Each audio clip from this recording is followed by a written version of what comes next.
یه روز مولا نصرالدین زیر یک سایه درخت نشسته بود و داشت هندونه میخورد. مردی رسید و گفت مولا جان سلام. چه هندونه ای داری؟ دهن آدم آب میفته. مولا گفت تازه از بازار گرفتم. مرد گفت اگه یک تیکه هندونه تو به من بیدی دعایی بلدم که پول رو پولت بیاد. مولا گفت اوه واقعا؟ پس چرا خودت پولدار نیستی؟ مرد گفت چون هندونه ندارم باید اول انرژی هندونه وارد بدنم بشه تا دعام اثر کنه. مولا گفت دوست من تو که هم دعا داری هم هندونه.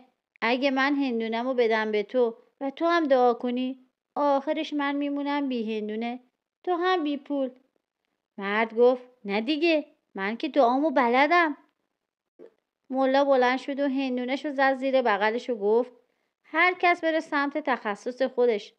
تو بشین دعا بخون من هم هندونه‌مو میخورم.